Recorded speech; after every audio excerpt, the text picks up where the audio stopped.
In December of 2020, video game retailer GameStop reported an operating loss of $63 million in the previous quarter on the back of an 11% reduction in the store base. The story, just one of dozens of such reports flooding the financial newswires, meant little to the general public and went largely unnoticed. Two groups did show an interest in the news, however. The Wall Street vultures who see every faltering company as an easy source of money in the futures markets, and a small band of retail investors who saw the potential for the floundering gaming franchise to turn things around. Within a matter of weeks, these two groups would clash in one of the most spectacular stock market face-offs in recent memory. Even the White House got drawn into the saga. I was concerned about the stock market activity we're seeing around GameStop, and now with some other stocks as well, including the subsidiary or whatever, the company that was Blockbuster. And have there been any conversations with the SEC about how to proceed? Well, I'm also happy to repeat that we have the first female Treasury Secretary and a team that's surrounding her, and often questions about market we'll send to them. But our team is, of course, our economic team, including Secretary Yellen and others, are monitoring the situation. The human drama in the story made it easily recognizable as a David versus Goliath narrative. Here was a ragtag band of mom-and-pop, or in this case, millennial, investors going up against the hedge fund billionaires. And just as it seemed they may actually have an effect, the full power of the financial and political system seemed to swoop in to suppress them. But the revelation that retail investors are fighting a rigged game against the Wall Street hedge fund behemoths is hardly a revelation at all. In fact, it is merely the latest example in a long series of events showing that the stock market was never meant to bring riches and fortune to the average investor. Instead, when the story is told in its full context, there is only one obvious conclusion to be drawn. The markets are rigged. You're tuned into the Corbett Report.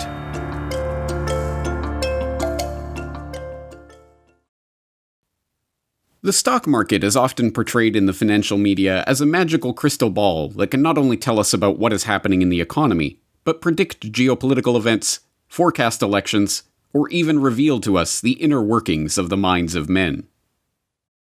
All right, so polls are one way of trying to figure out who's going to win. Watching the markets are another. They're pretty good at predicting elections sometimes, too. Valuations on a price-to-earnings basis are below post-crisis averages, leading some to believe that decent fundamentals could, emphasis on could, jumpstart the shares higher. You're telling me you don't have a crystal ball, and I don't blame you. But even if I did, I couldn't say it here. All right. Well, we could very well see some gains, some pullbacks, more gains. Certainly animal spirits are alive and well, but I would argue it's a very different spirit animal than last year. Since the start of February, our spirit animal is probably the Chihuahua. But this is a lie. In reality, the markets are driven not by underlying economic fundamentals, as the public is asked to believe, but by the actions of the central banks. This is not even a controversial point. In 2014, the Bank for International Settlements warned that central banks were causing elevated asset prices.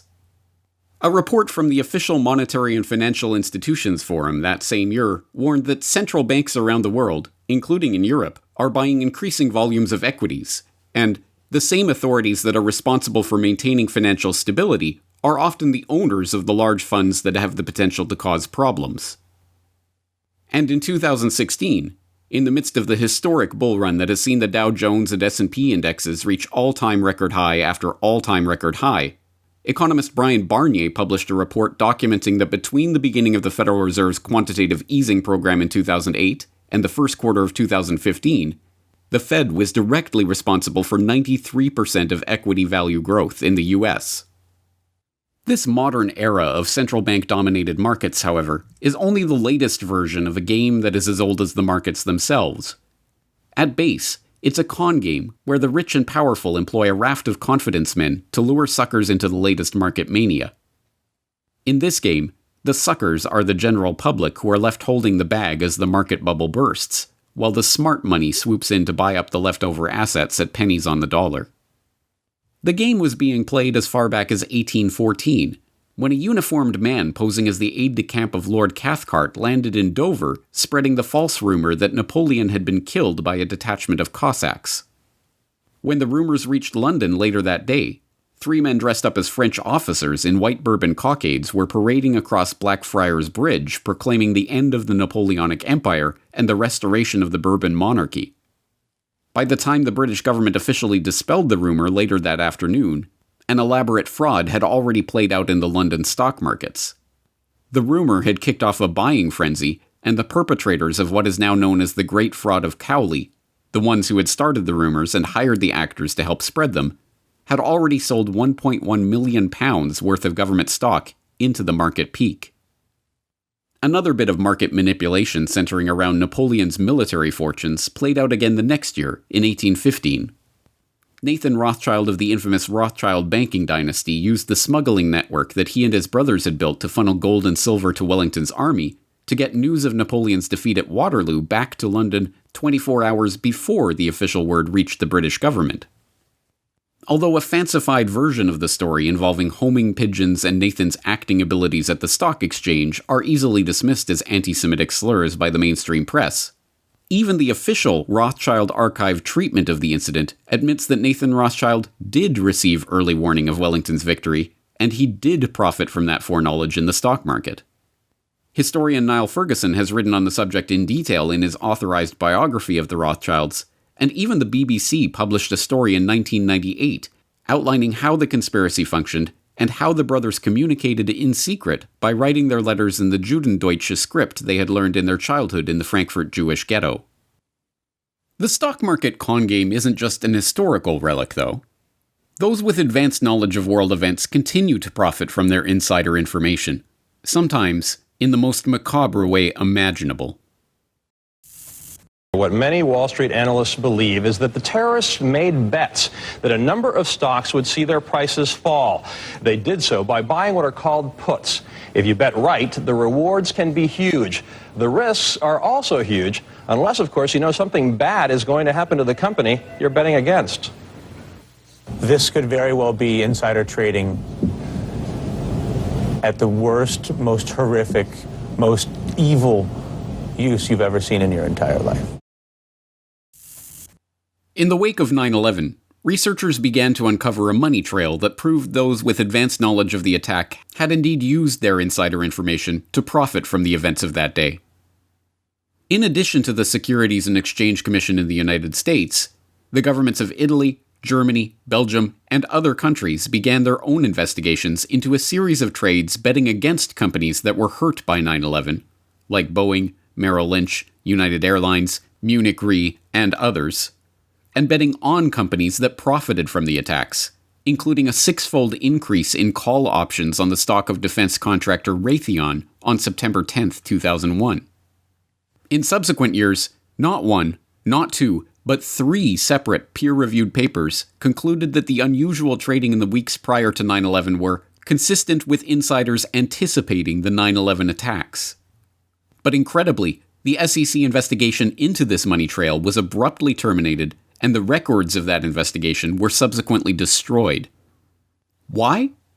Because, as researchers like Kevin Ryan, Michael Rupert, and others later discovered, the trail led them to the doorstep not of Al-Qaeda, but well-connected American businessmen and intelligence officials. So right after the attacks of 9/11, the name Buzzy Krongard surfaced, and it was instant research that revealed that Buzzy Krongard had been allegedly recruited by CIA Director George Tenet to become the executive director at CIA, which is the number 3 position right before the attacks.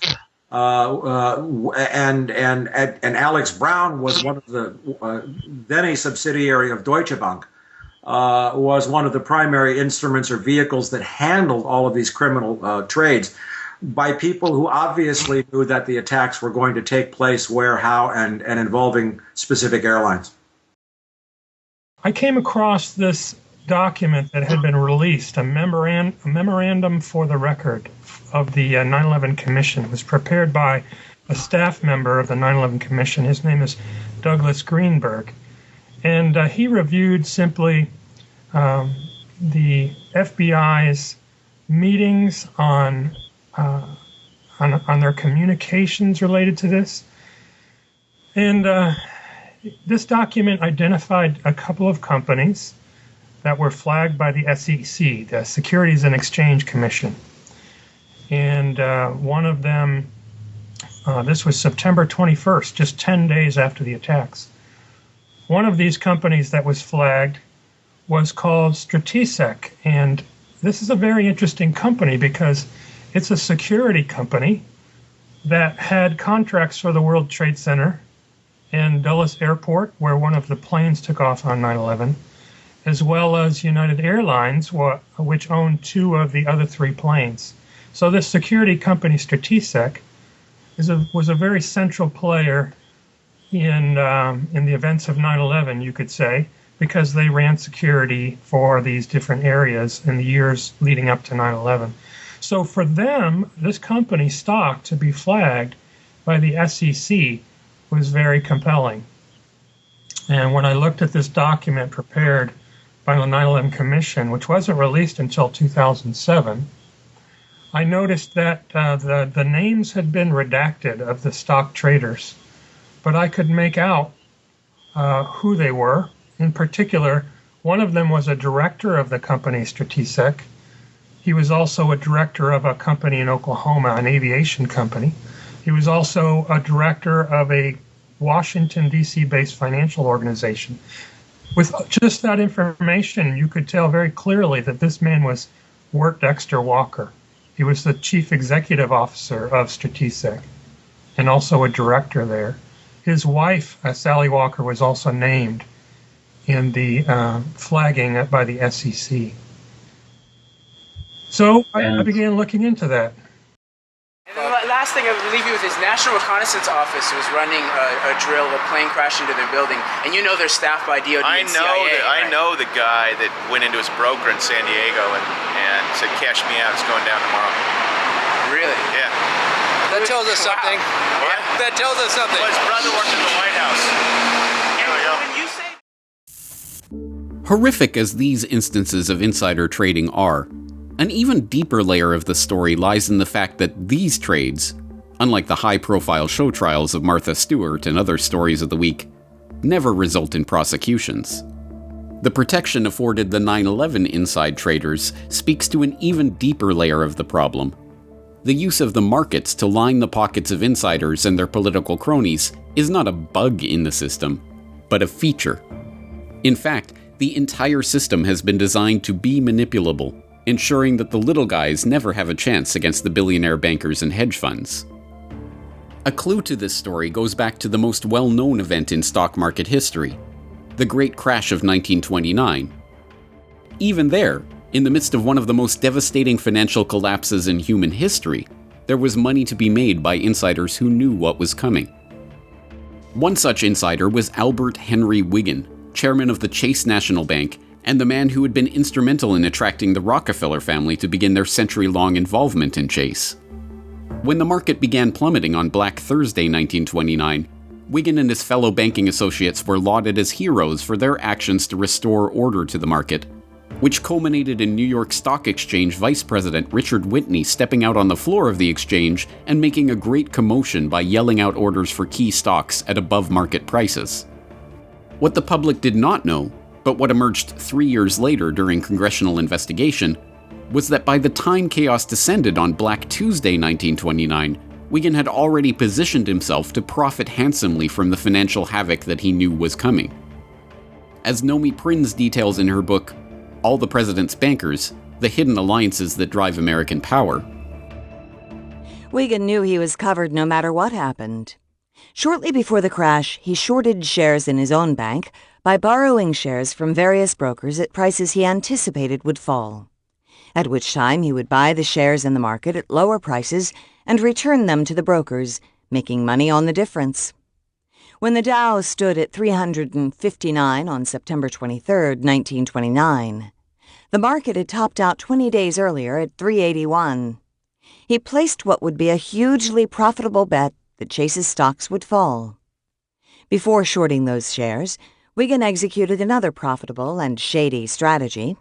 Using his bank's funds to plump the shares up, he placed $200 million of his depositors' money into trusts that speculated in Chase stock, those participating in the very pool operations that artificially boosted its price during the run-up to the crash. He pocketed $10.4 million from these trades, including $4 million from shorting the shares he drove up after he drove them up during the 2-week period preceding the crash. His justification for selling his own shares while Chase Securities was pushing customers to buy them was that the price was ridiculously high. He had, in effect, bet against all the other Chase shareholders who had trusted in his hype about the firm. Another person who profited greatly from the financial crash was Joseph P. Kennedy, father of future President John F. Kennedy. The famous story, likely apocryphal but parroted by NPR, The Washington Post, PBS, and any number of mainstream outlets, is that Kennedy, a savvy stock trader, knew the market was overheated when a random shoeshine boy gave him stock tips. If this story is to be believed, Joe's random interaction with the shoeshine boy in 1929 was one of the most profitable conversations of his life. Not only did Kennedy sell off most of his stock holdings shortly before the crash, he aggressively shorted the markets, meaning that while most of America, and much of the world, was plunged into one of the deepest and most prolonged financial crises in the history of the country, the Kennedy family flourished. In 1977, 8 years after Joe's death, the New York Times estimated the family fortune to be somewhere between $300 and $500 million. There are more than enough reasons to doubt that it was actually a brief chat with the shoeshine boy that led to Kennedy's remarkable good fortune, however. The patriarch of the Kennedy dynasty had a reputation as an unscrupulous businessman, including the persistent allegations that he made his fortune in bootlegging during the Prohibition era. And so it was a shock to the nation when President Franklin Delano Roosevelt appointed Kennedy to head the newly created Securities and Exchange Commission in 1934. Even the Securities and Exchange Commission's Historical Society struggles to explain the choice. Kennedy had profited handsomely from financial manipulation, their website frankly admits, but he understood keenly the need to balance the interests of the people with the imperatives of the financial markets. For his part, when asked why he had tapped a well-known scoundrel like Kennedy to head such an agency, President Roosevelt is said to have replied, "Takes one to catch one." That the SEC, the independent federal agency tasked with regulating the markets, should have an admitted market manipulator as its first chair should not be surprising when the agency's track record is examined. Time and again, the SEC has not just allowed market manipulation to take place, but actively facilitated it. When the largest Ponzi scheme in market history, Bernie Madoff's unbelievable $64.8 billion investment fraud scam, came to a crashing halt with his arrest in December of 2008, attention turned to the SEC. How could the agency, which had investigated Madoff's investment firm multiple times, not have halted the scam earlier? A subsequent Inspector General report made the scope of this failure even more unbelievable, finding that between June 1992 and December 2008, when Madoff confessed, the SEC received 6 substantive complaints that raised significant red flags concerning Madoff's hedge fund operations and should have led to questions about whether Madoff was actually engaged in trading. After excoriating the agency for its incompetence time and again over the course of 2 decades of failed opportunities, the report concludes, "As the foregoing demonstrates, despite numerous credible and detailed complaints, the SEC never properly examined or investigated Madoff's trading and never took the necessary but basic steps to determine if Madoff was operating a Ponzi scheme. Had these efforts been made with appropriate follow-up at any time beginning in June of 1992 until December 2008, the SEC could have uncovered the Ponzi scheme well before Madoff confessed." I gift-wrapped and delivered the largest Ponzi scheme in history to them, and somehow they couldn't be bothered to conduct a thorough and proper investigation because they were too busy on matters of higher priority. If a $50 billion Ponzi scheme doesn't make the SEC's priority list, then I want to know who sets their priorities. Similarly, when Enron shook the markets in 2001 by declaring the then largest bankruptcy in history after its systemic accounting fraud was exposed, the question of the SEC's role in the scandal arose. Why had the agency not caught on to the scam? A subsequent Senate committee report excoriated the commission, noting that the watchdog had only opened one unrelated investigation into Enron in the past decade, that it repeatedly missed warning signs of corporate misconduct, that it granted the company unusual leeway in using mark-to-market accounting for its transactions, and did not even seek to validate the models employed by the energy giant. In the end, the committee concluded that the entire affair represented a systemic and catastrophic failure of the SEC. But the SEC did not use the lessons learned in these systemic and catastrophic failures to stop such fraud from taking place in the future. In fact, the Commission responded to these failures not by stringently cracking down on these scams, but by helping to facilitate new kinds of untraceable accounting trickery. In the wake of the signal failures of the SEC and other regulators to prevent the scandalous accounting fraud and subsequent catastrophic failures of Enron, WorldCom, and Tyco, the U.S. Congress passed the Sarbanes-Oxley Act, a federal law intended to protect investors by improving the accuracy and reliability of corporate disclosures made pursuant to the securities laws and for other purposes. The nature of those other purposes soon became apparent as the devil emerged from the details of the software that promised to streamline the Sarbanes-Oxley compliance process for companies operating in the new regulatory environment. One of these software solutions was Email Extender, an email archiving program designed to help companies comply with Sarbanes-Oxley reporting requirements. The program was supposed to create a permanent record of emails so that auditors would be able to access all communications in the future. But, according to Richard Grove, who was working as a software salesman selling the program to prospective corporate clients, the software actually provided companies with a way to permanently and untraceably delete those records. So a few weeks later, in August of 2003, I was at a client called the NASD, which has later changed its name, so it's now called the Financial Industry Regulatory Authority. And the NASD was looking at our product, and they wanted to use it internally, and one of the guys across the table says to me, "Hey, wait a minute. This product has a back door because right here where you're supposed to take this information and put it on the write once, read many storage, which is a type of permanent storage," he said, "there's this jar file and you can delete the jar file and then there's no evidence of that transaction whatsoever." So he was showing me across the table that there's a loophole, there's a back door in the software that allows nefarious transactions to go on. And subsequently, they didn't buy the software. They're like, "This is bullshit. This isn't worth the money. This is not what it's supposed to be. And you should do something about that." Now, I had management from my side in the meeting. And so I went to my managers afterwards and I'm like, "What's this all about? And what's going on with this?" And I was told not to talk about it. Concerned with the possibility for mass financial fraud that was being enabled by this software, Grove took his concerns to the SEC.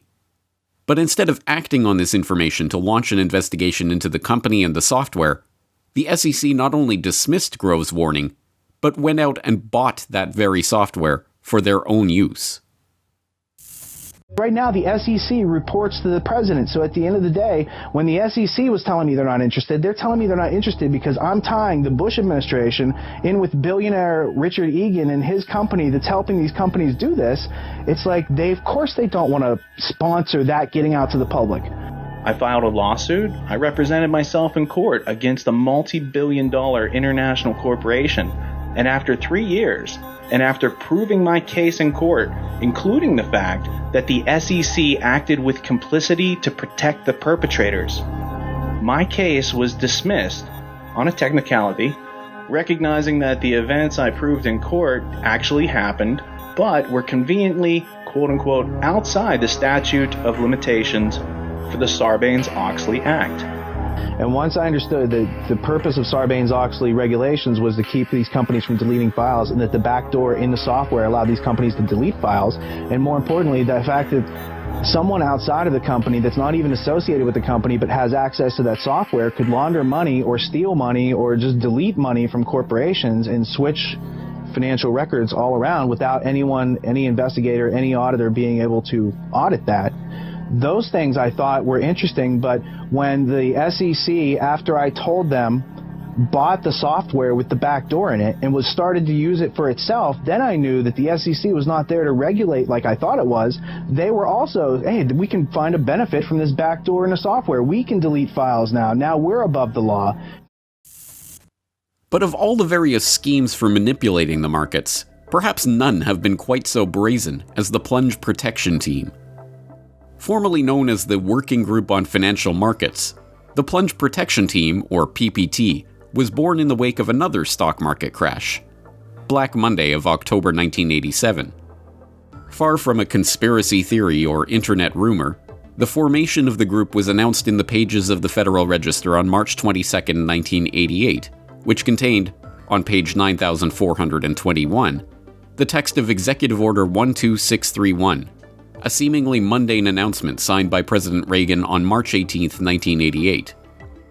The order, citing the major issues raised by the numerous studies on the events in the financial markets surrounding October 19, 1987, goes on to establish a working group of the Treasury Secretary, the Fed Chair, the Chair of the Securities and Exchange Commission, and the Chair of the Commodity Futures Trading Commission.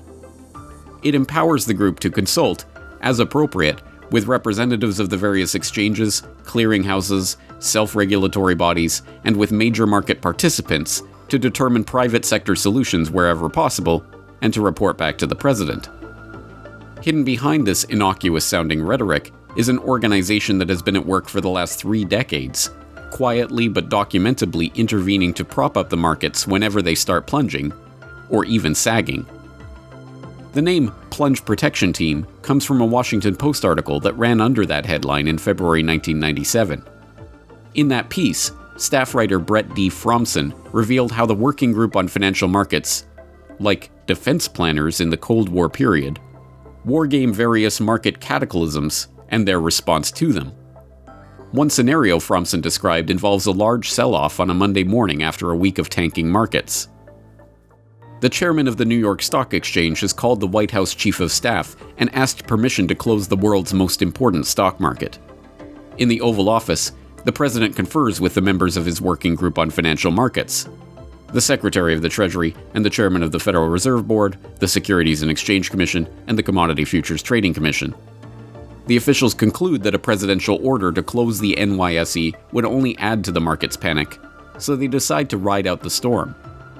The working group struggles to keep financial markets open so that trading can continue. By the closing bell, a modest rally is underway. The article acknowledged that each of the Plunge Protection Team's constituent agencies, the Treasury, the Fed, the SEC, and the CFTC, have a confidential plan on file to deal with a market meltdown. But aside from trivial details, the SEC's plan is called the Red Book, for example, after the color of the document's cover. Nothing of substance is revealed. How exactly do the agencies plan to keep financial markets open so that trading can continue? A major clue to the PPT manipulation puzzle came in the form of a 1989 Wall Street Journal op-ed by Robert Heller, who was at the time exiting a 3-year stint as a Federal Reserve System governor. Entitled, "Have Fed Support Stock Market Too?" Heller's op-ed argued that the so-called circuit breakers set up after the black market 1987 scare were not sufficient to prevent another recurrence of panic. Instead, he opined, an appropriate institution should be charged with the job of preventing chaos in the market, the Federal Reserve. In Heller's vision, the Fed could prevent a market rout by stepping in to purchase stock futures contracts during sell-offs. Rather than regarding Heller's piece as a mere op-ed offering a proposal for something the Fed could do in the future, however, some reporters, like John Crudell, the man who drew attention to Heller's proposal in the first place, have suggested that the Wall Street Journal piece was in fact a trial balloon, preparing the public for the eventual revelation that the Fed was already intervening in the markets. If Heller's op-ed was a trial balloon, the full truth was finally revealed to the public in the wake of the day that changed everything. After all, if the PPT was ever going to intervene to prop up the markets, the pandemonium of 9/11 and the ensuing market sell-off presented them with the perfect opportunity to do so. And so it was that George Stephanopoulos appeared on ABC's Good Morning America on September 17, 2001, to blithely announce to the American public that their markets were a sham. What I just want to talk about for a few minutes is the various efforts that are going on in public and behind the scenes by the Fed and other government officials to guard against a free fall in the markets. You reported just a while ago that the Fed has lowered the overnight interest rate and put about $80 billion into the market. In addition, the SEC the Securities and Exchange Commission has relaxed the rules for companies on whether or not they can buy back their stock and in case they start to fall. And dozens of companies, including big companies like Intel and Cisco, have announced that they would buy back their stock if necessary.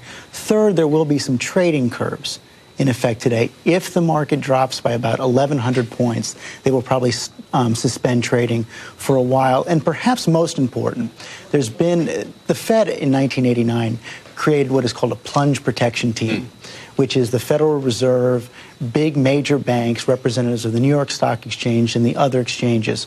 And they have been meeting informally so far, and they have kind of an informal agreement among major banks to come in and start to buy stock if there appears to be a problem. They have in the past acted more formally. I don't know if you remember, but in 1998 there was a crisis called the long-term capital crisis.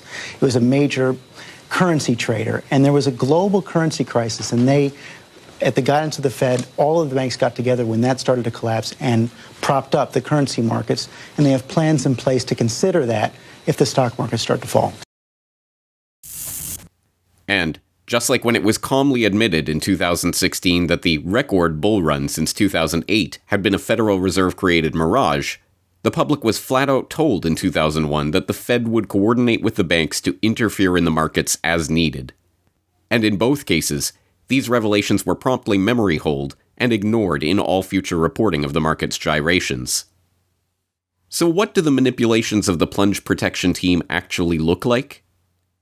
On Monday, February 5, 2018, things were playing out on the floor of the New York Stock Exchange much like the nightmare scenario painted in the 1997 Washington Post article by Fromson. After a 666-point decline the previous Friday, the Dow Jones was down a further 1,600 points on the day, as big a decline as the index had ever seen. And then, miraculously, late in the afternoon, someone arbitrarily and aggressively started buying stocks and halved the loss. As John Crudell, the journalist that has been covering the PPT and its machinations for decades now, observed at the time, nobody has ever proven that the Fed and its friends actually protect Wall Street against plunges. It is, you might say, the Loch Ness Monster of the financial world. People get glimpses of something, but never see a clear picture. That's what happened during the financial crisis of 2007 and 2008. Telephone records I obtained showed numerous calls between then Treasury Secretary Hank Paulson and contacts on Wall Street on days when the stock market was tanking and the decline needed to be stopped. The action in stocks on those days looked a lot like what happened on Monday, when the Dow was down nearly 1,600 points and was suddenly jerked back to a smaller loss. For decades now, a similar scene has played out on days of dramatic market plunges. After an initial sell-off, a late afternoon rally by a mystery buyer would reassure the markets and claw back the loss. Sometimes, the manipulation was so obvious it left literal straight lines in the charts. But still, no official word ever came from the plunge protection team itself. Until December 2018, that is. 10 months after Crudell called out the PPT's actions to prop up the Dow Jones after its 1,600-point plunge, then Treasury Secretary Steve Mnuchin openly announced that he was calling on the plunge protection team to assure normal market operations during a December stock slide that was on track to be the worst December in the U.S. market since 1930. As Forbes put it in their headline about the move, Mnuchin calls plunge protection team, stocks soar one day later. In the article, Forbes writer Adam Sarhan notes of the events following Mnuchin's open call to the PPT. The market was closed on Tuesday for Christmas, but stocks soared 1,000 points, the largest gain since the last bear market during the financial crisis, on Wednesday. Literally the first day after that call was made. I can't make this up. With a gift for understatement, Sarhan concludes that one important lesson investors can learn from the market action over the past decade is that the government plays a very important role. From crooked regulators to outright manipulation, from failed investigations to insider trading windfalls, the markets have been one big con job on the American public and the people of the world since their inception. In fact, there are many more examples of fraud, deception, and manipulation that could be documented. There is, for example, the testimony of Bill Murphy to the Commodity Futures Trading Commission during a hearing on suppression of precious metal prices. Can you give the commission some specific evidence, some specific examples of how you think that's occurring, when you think that's occurring? Yes, I can. And I had 11 years worth of evidence that all hangs together here. But something came to my attention 2 days ago of a whistleblower nature that we're going to hand to the press afterwards. And we think it's very important for the American public in this hearing to have this information. On March 23, 2010, GATA Director Adrian Douglas was contacted by a whistleblower named by the name of Andrew Maguire. Mr. Maguire, formerly of Goldman Sachs, is a metal trader in London.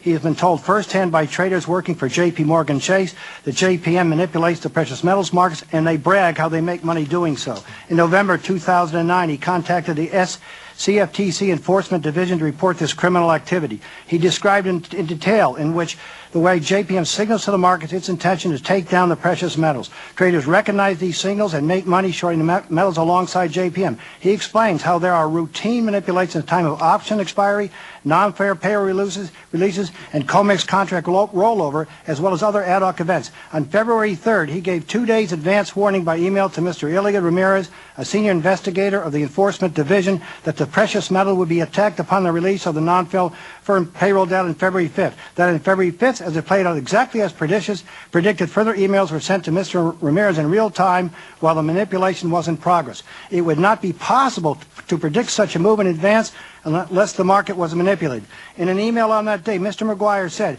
"It is common knowledge here in London amongst the metal traders, it is JPM's intention to flush out and cover as many shorts as possible prior to any discussion in March about position limits. I feel sorry for all those not in the loop. A serious amount of money was made and lost today, in my opinion, as a result of the CFTC, by your own definition, a legal, concentrated, manipulated position allowed to continue."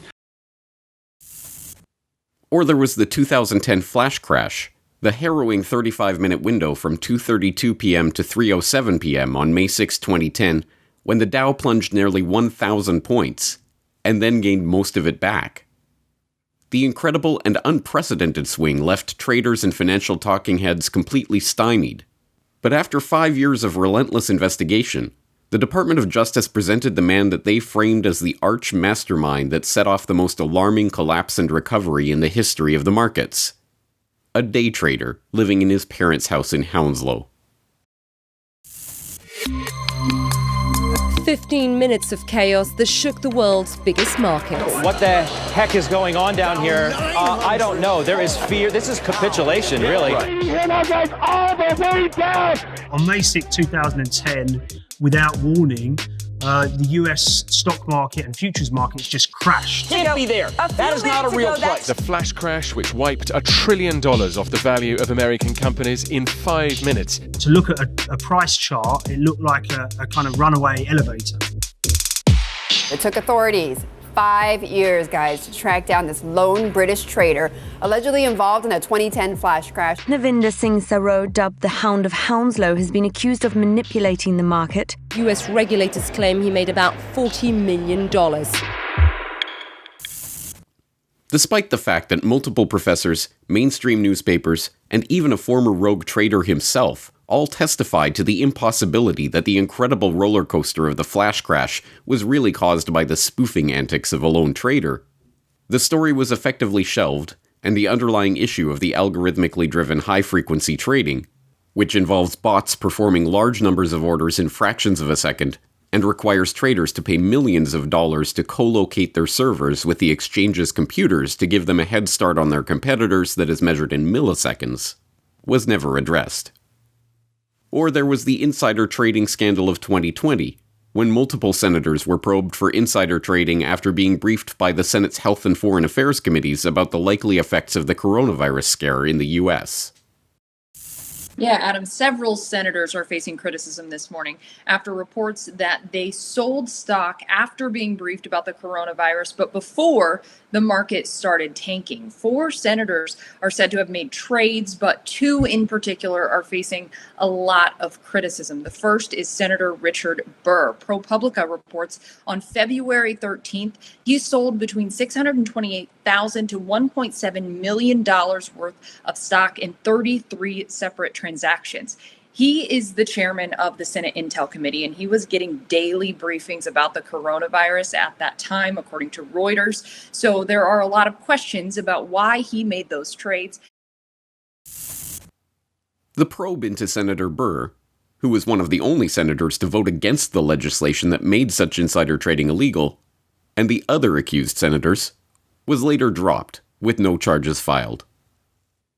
In fact, there are many, many such examples of market rigging, insider trading, and manipulation of stock and commodity prices for the benefit of the bankers and their political allies that could be detailed, not just in the US markets, but in markets around the world. But such an exhaustive list would be, by this point, unnecessary. The markets are rigged, and that rigging is pervasive and systemic. So it should come as no surprise that the GameStop pandemonium began when it was observed that another common method of market manipulation was taking place on GameStop's stock: naked shorting. Naked shorting involves traders taking advantages of loopholes and discrepancies in paper and electronic trading systems to short shares that don't even exist.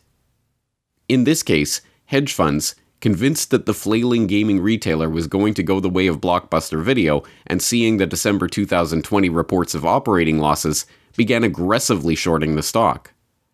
By the time the Wall Street Bets community on Reddit discovered the naked shorting operation, the hedge funds were already 140% short on shares of GameStop, meaning that 40% more stock was being sold short than even existed. This led to the massive short squeeze in January, with Redditors and other retail investors buying up shares in GameStop and running up the stock price, forcing the hedge funds to buy up stock to cover their shorts and exposing them to billions of dollars in losses. But that was only the beginning of the revelations of market rigging in the GameStop saga. The remarkable squeeze was brought to an abrupt halt when Robinhood, the electronic trading platform that burst on the scene in 2014 promising to democratize the stock market with its zero-commission trading app, stopped trading on GameStop and other Wall Street Bets-driven trades like AMC Entertainment, BlackBerry, and Nokia.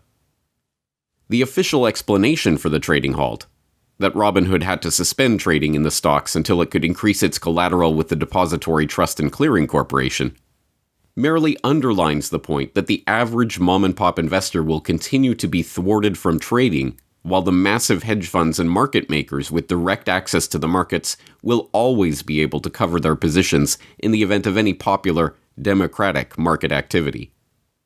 This point was further underlined when yet another aspect of the retail investing scam was revealed: payment for order flow, or PFOF, in which hedge funds pay retail brokerages for access to their customers' trades. With this information, hedge funds can not only buy orders before they are processed and flip the trade back to the market, pocketing the spread between the buy and sell price, but they can front-run orders, effectively cutting in front of the brokerage's clients to buy hot stocks before the retail investors. As it turns out, Robinhood made nearly $700 million selling their clients' trade data to the big hedge funds in 2020 alone.